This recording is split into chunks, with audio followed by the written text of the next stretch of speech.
Lesson 5.5, Proving Triangles Congruent by SSS. Essential question, can I use SSS and HL to prove triangles are congruent? Our theorem is SSS congruence theorem, and we are going to show that when you have three sides of one triangle congruent to three sides of another, that's enough to ensure rigid motion, and these figures will map onto each other. Here's how the proof goes. What we're going to do is we're going to go through some rigid motion, and we'll first do a translation to get point A to map onto D like this. Then we're going to do a rotation, which is shown right here, and we're going to get the figure to look like this. Now, as soon as it looks like this, I'm going to draw a line from point E to point B double prime. And you're going to have two isosceles triangles. You're going to have a triangle right here, and you're going to have an isosceles triangle right here.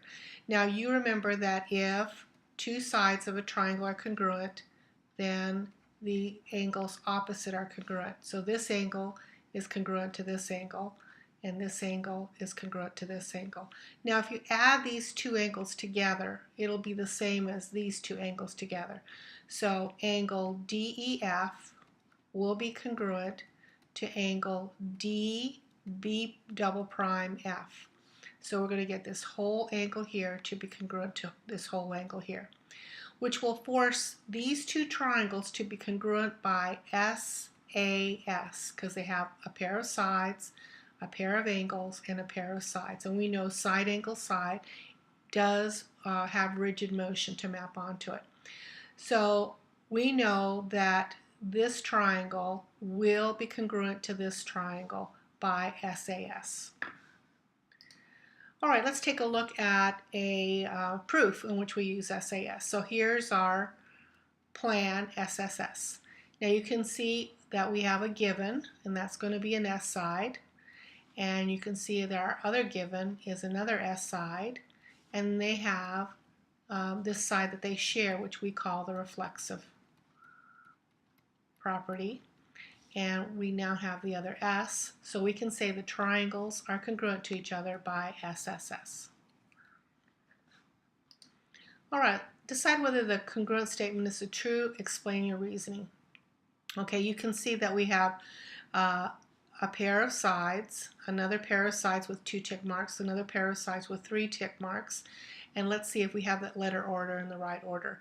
Okay, D is between the 1 and the 2 tick mark, H is between the 1 and the 2 tick mark, F is between the 2 and the 3, J is between the 2 and the 3, so the letters are in the right order, so the answer is yes. Let's go ahead and take a look at this. We notice that I have a pair of sides that are reflexive, so I have an S. I have a pair of sides that have 7, and that's another S, but unfortunately this 3 and this 4 are not congruent, so the answer is no.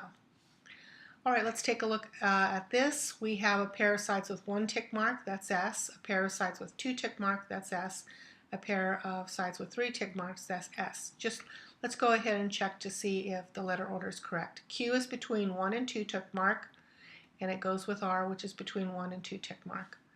P is between 2 and 3 tick mark. S is between 2 and 3. So it looks like the letter order is correct, so we say yes. Okay, let's go through a proof here, and this is going to be showing the SSS as well. So you can see in your given right here, we already have a pair of sides. Now this is not a pair of sides, although it's telling us that this is cutting BC in half. So we know that these two will be congruent to each other, and that comes from the definition of segment bisector. I got this idea from this word bisects, and it's bisecting a segment right here. So that's what gave me the idea. And this is another S, and then they share some sides in common, so that's reflexive. That's an S. And so now we've met the requirement, and that's going to be SSS. Okay, you know that SAS and SSS are valid methods. What about SSA? And so here they're saying SSA is not a valid method, and this is a demonstration on how to do it. This is a counterexample. Notice you have side, side, angle. And notice over here you have a side, side, angle. But unfortunately, this angle right here is not the same size as this out here. You can think about this as kind of a hinge right here, where this swings out over to here to touch the bottom right here. So it's like a hinge that goes from here to here. So there's not an SSA. And that a lot of that is because this angle right here is an acute angle. So it's allowing it to swing back and forth. What happens if that angle is not allowed to swing and we make it a right angle right here? If we make it a right angle, then this side doesn't have that opportunity to swing and it stays right put. Now this is called the hypotenuse leg congruence theorem. And we use the word hypotenuse and leg when we're working with a right triangle. And we have to have this right angle in order for that to work. All right, let's take a look at a proof that shows how to use HL. So this is HL. Now the picture at first was rather complicated. This was the original picture. And this symbol means perpendicular. And so this is a right angle right here, and this is a right angle right here. And what we're going to do is we're going to take these two triangles and we're going to split them up, write them separately. So this is WZY right here, WZY. And then over here this is XYZ. I just kind of drew it over on the other side so you can see this. Now notice that right here we're being given some congruent pieces. WY is congruent to XC, and it's easier to put it in this picture than the original when it was intersecting. Now this is a hypotenuse pair, and so in the given they're giving us this hypotenuse pair. So I'm going to put an H here because I got a hypotenuse pair, and I've got some perpendicular, and perpendicular always leads to right angles. So this comes from definition of perpendicular. This perpendicular gave me the idea that I had right angles. Now if you have a right angle, then you have right triangles. Definition of right triangle. So we know that we have right angles, and HL requires that you show right triangles. Okay, so now you can see that ZY is a reflexive side. So this is the same letters, and that's a reflexive. We like to put X's on reflexive, so this is reflexive. So these are the three things you need to show me. You need to show me an H pair, which the given was. You need to show me the L pair, which was a reflexive. And you need to show me that you have right triangles. You don't have to show me the right angles are congruent. You have to show me you have right triangles. So this is our right triangle, and this is our L here. So we have everything here. So we can say HL. All right, let's take a look at this picture. You can see these are two right triangles, and it says redraw. So I'm going to take this drawing right here, and I'm going to redraw it so it looks like it's facing the same direction. And here I'm going to put a right angle here, and that's the letter B. And then this long part, I'm going to put a C, and then this must be the short part, which is A.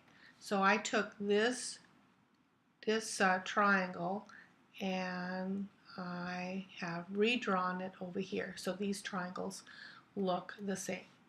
Okay, and you can see by the given we already have a pair of hypotenuse and we have a right angle. So let's see if we can go ahead and write the theorem. Remember, this is HL, and you have to show me right triangle. So there's three things you got to show me. Number one, we were given that angle B and, oh, I shouldn't say angle B, I should use three letters.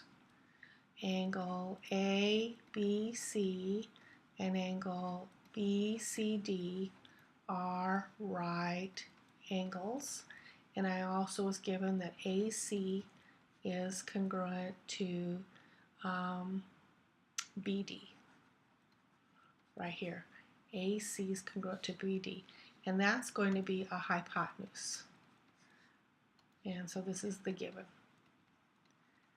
All right, so I have the hypotenuse here. Now 2, you can see that they're sharing this BC. So BC is being shared by both of them. So I'm going to say BC is congruent to BC. That's going to be a leg, and that's going to be reflexive. Okay, so I have the L. Now the last thing to show is that I have right triangles. So I can say triangle ABC and triangle DCB are right triangles, and that's because of definition of right triangle. As long as you have a right angle in it, you have a right triangle. And now I have the right triangles, and the last step is to say the triangles are congruent,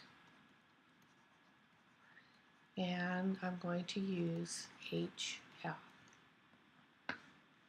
And that's the end of the screencast.